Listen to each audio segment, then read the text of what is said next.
আমার পিছনে পৃথিবীর সব থেকে এক্সপেন্সিভ কার্স রয়েছে। মজা করছি না, আমরা আমাদের হাতে পেয়েছি টোটাল $250 মিলিয়ন এর কার্স। তার মধ্যে একটার দাম এমনকি $100 মিলিয়ন। আর আমরা সেগুলোকে ওড়াবো, জলের ওপরে চালাবো, ড্রাইভ করব, আর এমনকি আকাশে উড়বো। এই সমস্ত গাড়িগুলো কেন তো দামি আপনাদেরকে দেখাবো। শুরু করব আমরা এই $1 গাড়িটাকে দিয়ে। এটা তো পুরো একটা জঞ্জাল। আপনি কেন এটাকে $1 বিক্রি করে দিচ্ছেন? তুমি দেখতেই পাচ্ছ এটা কোনো কাজের নয়। আমি এর উপর সময় আর টাকা নষ্ট করতে চাই না। যদি আপনি এই ডলারটা ধরেন তাহলে ডিল ফাইনাল। আমি এখনো বলবো এটা হলো একটা জঞ্জাল, কিন্তু যখন আমরা এর উপরে $20,000 খরচা করলাম, এটা চলতে শুরু করলো। ঠিক আছে, এবার তাহলে ব্যাড বয়কে স্টার্ট করা যাক। ও, আমি তো ভাবিনি এটা স্টার্ট হবে। এই গাড়িটা চলছে কিভাবে? কত ধোঁয়া বেরোচ্ছে, এটা তো পাগলামি। $1 কার, $1 কার, $1 কার, $1 কার।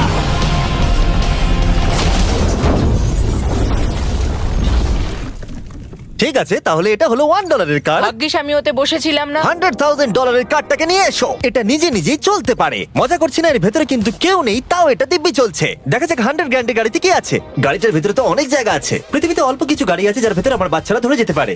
তোমার আবার বাচ্চা আছে? হ্যাঁ, তোমরা সবাই চলো এটাকে নিয়ে ঘুরে আসি। টেসলা কেনার আসল কারণ হলো এটা নিজে নিজেই চলতে পারে। ঠিক আছে, আমি কিন্তু আর গাড়িটাকে চালাচ্ছি না।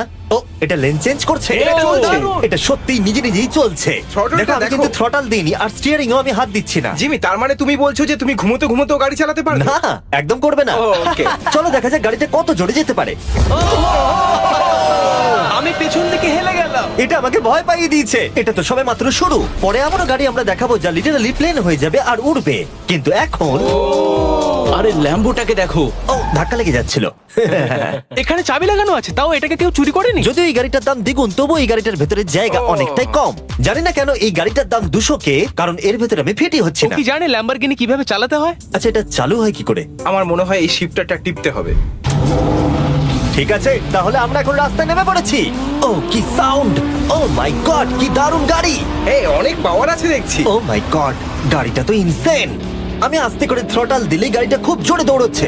আমার ড্রাইভ করা সবথেকে ফাস্টেস্ট কার এটা। যদি তোমরা কোনো ভালো গাড়ির সন্ধান করে থাকো তাহলে ডেফিনেটলি এটা সেই কার। আর এবার আমরা $300,000 গাড়িটাকে দেখাবো। আর এটা হলো সম্ভবত পৃথিবীর সবথেকে সেফ কার। এটা ট্যাঙ্কের মতো মনে হচ্ছে। আচ্ছা, এটা কি মিলিটারিদের গাড়ি নাকি? হ্যাঁ, এটা কিন্তু খুব উঁচু। তুমি এটাকে ল্যাম্বরগিনির সাথে কম্পেয়ার করো না। হ্যাঁ, ঠিকই বলেছো। চলো এবার দেখা যাক এই গাড়িটা কেন তো সেফ। প্রথমেই দেখাবো এই বুলেট প্রুফ উইন্ডো, যেটা এতটা মোটা। এই গাড়িটাতে একটা এক্সপ্লোসিভ প্রুফ আর্মার আছে। পরে এটাকে আমরা টেস্টও করব।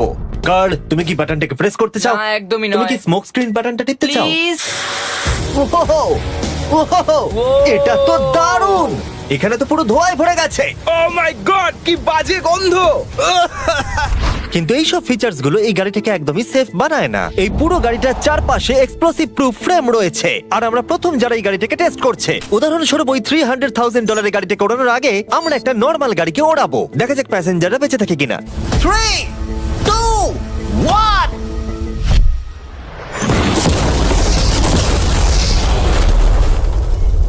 বিস্ফোরণটা এত জোরে হয়েছে যে ভিতরের ম্যানিকুইন গুলো ছিটকে এদিক ওদিকে বেরিয়ে গেছে। উপরের অংশটা উড়ে গেছে। বিস্ফোরণটাকে গাড়িটা সহ্য করতে পারেনি। আর এই গাড়িটাকে ওড়ানোর আগে ভেতরে আমি কয়েকটা ফেস্টিভ্যাল রাখবো, দেখা যাক এটা আমার চকলেটকে রক্ষা করতে পারে কিনা। সবাই বলে এটা এক্সপ্লোসিভ প্রুফ, যদিও এটাকে কখনো টেস্ট করা হয়নি। দেখা যাক ম্যানিকুইন গুলো আর সবথেকে ইম্পর্টেন্ট ফেস্টিভ্যাল গুলো সার্ভাইভ করতে পারে কিনা। 3, 2, 1।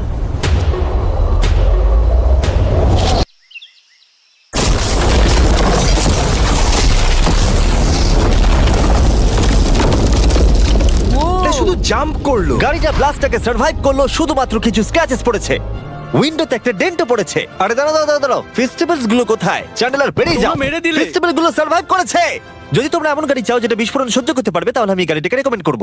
কিন্তু যেহেতু আমরা কোনো যুদ্ধে যাচ্ছি না, তাই আমরা $200,000 এক্সট্রা দিয়ে এটা পেয়েছি। $500,000 বোট কার। মাটিতে এটা একটা নর্মাল কার, তুমি পার্থক্যটা বুঝতেই পারবে না। কিন্তু এটা হলো মজার জিনিস, যেই আমি এটাকে জলে নামাবো এটা তৎক্ষণাৎ বোট হয়ে যাবে। চলো কার্ল, তুমি আগে যাও। তাহলে আমরা যাচ্ছি। ও, আমার এটা ঠিক মনে হচ্ছে না, আমার এটা ঠিক মনে হচ্ছে না। আমি ওদের আগে পাঠালাম কারণ আমি দেখে নিলাম এটা কাজ করছে কিনা। এটা জলে চলছে না, আমরা ভাসছি। ও, দেখে মনে হচ্ছে কাজ করছে। দেখা যাক এবার কি হয়। ও মাই গড, আমরা জলে গাড়ি চালাতে চলেছি। ও, এবার এটাকে ধরে রাখতে হবে যতক্ষণ না বিপ শোনা যাচ্ছে। বিপ শোনা গেছে। এবার আমি এটাকে নর্মাল গাড়ির মতোই চালাতে পারবো, কিন্তু জলের ওপর দিয়ে। থিয়া, ধরে বসো। হ্যাঁ। এটা তো দারুণ। 5 সেকেন্ড আগে এটা একটা গাড়ি ছিল। জোরে চলো। আমি ওদের সাথে থাকতে পারতাম কিন্তু আমার গাড়ি এবং বোটে বমি ও পায়। ওকে দারুণ বুম বুম বুম। ও মাই গড, ঠিক আছে, কর কর কর। ওদের আমাকে এটা ড্রাইভ করতে দেওয়া উচিত হয়নি।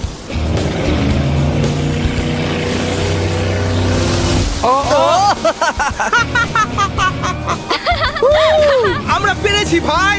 রুল নাম্বার 1, ক্রিসের থেকে অনেকটাই দূরে থাকতে হবে। তিনটে গাড়ি গোল করে ঘুরছে। ও ওরা তো জলের মধ্যে ড্রিফট করছে, পুরো ডোনাটের মতো লাগছে। আমার 5 সেকেন্ড আগে এর সাথে দেখা হলো। এখন আমরা রেস করব। 3 2 1 গো! ও খুবই জোরে যাচ্ছে। ও তো ট্রাই করছে না। চলো জোরে চলো। ও আমরা ওকে হারিয়ে দিচ্ছি। ও আরে ও তো আসতে হয়ে যাচ্ছে। আমার বিশ্বাসই হচ্ছে না আমরা ওকে হারিয়ে দিয়েছি। এটাও খুব জোরে চলে। জয় উপভোগ করতে ফেস্টিভ্যাল বার খাওয়া সব থেকে ভালো সেলিব্রেশন। এই নাও কিছু ফেস্টিভ্যাল খাও। ও এই! আমি ধরে ফেলেছি। ফেস্টিভ্যাল এই পৃথিবীর নাম্বার 1 চকলেট। না খেয়ে থাকলে অবশ্যই খাওয়া উচিত। মজার বিষয় হলো আমরা এই তিনটে গাড়িকে চালালাম, তাও আবার জলের ওপর দিয়ে। এটা দারুণ। জিমি, আমার এটা দারুণ লেগেছে। আর আপনারা শুনলে অবাক হবেন, এটা সবেমাত্র শুরু এই ভিডিওর। আমাদের লিস্টে এর পরের গাড়িটা লিটারালি উঠতে পারে। আর যেহেতু আমার উঁচুতে ভয় লাগে, তাই আমি কার্ল আর নোলানকে পাঠালাম এটার জন্য। ভাই এটা কি হচ্ছে? এই গাড়িটা শুধুমাত্র মাটিতেই চলতে পারে তা নয়, এটার দুটো উইং আছে যেগুলো এটাকে 8000 ফিট ওপরে আকাশেও নিয়ে যেতে পারে। এই গাড়িটার মধ্যে একটা প্রপেলার লাগানো আছে। এখানে থেকে তুমি টেক অফটা দেখো আর আমি প্লেনে গিয়ে ওকে ফলো করছি। আমার বিশ্বাসই হচ্ছে না এটা আকাশে উড়বে। এটা টেক অফ করছে, চাকাগুলোর মাটিতে নেই। দেখো আমার পাশে একটা গাড়ি আছে যেটা উঠছে। গাড়িগুলোতে একটার পর একটা দুর্দান্ত হচ্ছে। এটা আমি বিশ্বাসই করতে পারছি না। একটা গাড়ি যেটা আমার মাথার ওপরে উঠছে। ও মাই গড, এটা কিন্তু দারুণ লাগছে। আমার মনে হয় এই পুরো গাড়িটাই স্টিল দিয়ে তৈরি। এবার ল্যান্ড করতে হবে। এরপরে $1 মিলিয়ন কার, কিন্তু আমি এবারে